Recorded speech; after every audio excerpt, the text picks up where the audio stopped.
What does it really mean to be human? In the ancient world, every temple had one thing at its center, an image, a figure of gold, bronze, or stone meant to represent the God who dwelled there. But when the true God built his temple, the entire universe, he didn't place lifeless statues at its heart. He placed people, living, breathing reflections of himself.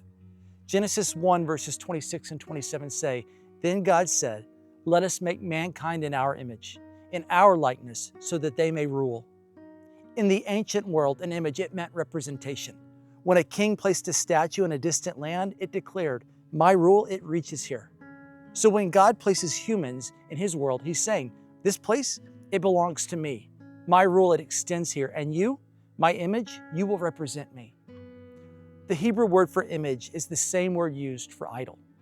In every other temple, a carved figure represented the God's power and presence. But in God's temple, he fills it not with stone, but with souls, living images who move and think and create and love. To be human is not a small thing. You are not a random accident or a cosmic byproduct. You are a living reminder that the Creator rules as King of the universe. And this isn't just about status, it's about calling. To bear his image is to partner with him, to bring order where there's chaos, beauty where there's barrenness, and life where there's despair. You were never meant to be a passive observer. You were meant to represent him. And that truth, it reshapes everything of who you are and why you're here. But something went wrong. We were made to reflect God like living mirrors in his creation. Through us, his beauty and justice and wisdom, they were meant to shine into the world, but we weren't content on being mirrors. We wanted to be the source. And that grab for control, it shattered everything, creation and us. And now we are fractured.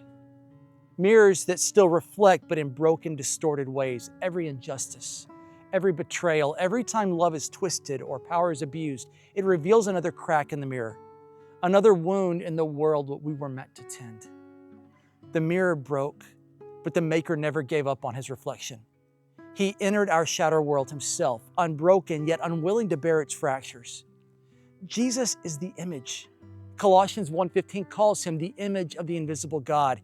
Hebrews 1:3 says he is the exact representation of God's being.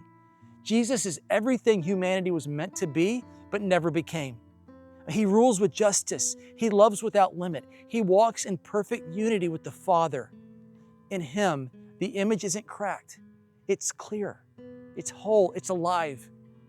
But he's more than the true image. He's the true human. Over and over again, Jesus called himself the Son of Man, literally the human one. It echoes Daniel's vision of a mysterious human lifted up to reign with God himself. Where Adam failed, Jesus stood firm. Where Israel stumbled, Jesus obeyed. Where humanity shattered, Jesus remained whole. And here's the wonder. He didn't just show us the true image. He came to restore it in us. He stepped into the field of broken mirrors. He gathered up the shards, and through his death and resurrection, he began to make them whole again. By his Spirit, he's mending the cracks. He's realigning the reflection. He's restoring us into his likeness. That's why Paul can say, we all with unveiled faces are being transformed into the same image with ever-increasing glory.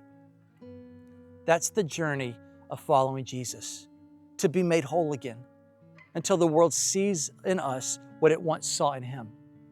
Unbroken, the complete image of God. So what does this all mean for us?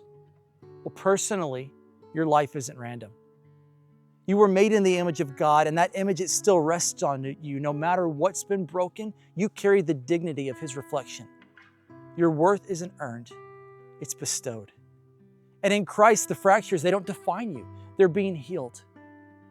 Relationally, it means that if every person bears the same image, then how we treat others is how we treat God. And that changes everything about how we speak and how we forgive and how we see the stranger or the coworker or even our enemy. To honor them is to honor the one whose likeness they carry. And then missionally, being restored in Christ's image, it means stepping back into our original calling to represent him in the world, to bring order where there's chaos, and beauty where there's emptiness, and life where there's despair. Every act of love, every word of truth, every step towards reconciliation is part of God's great restoration, making creation whole again by making His image whole in us.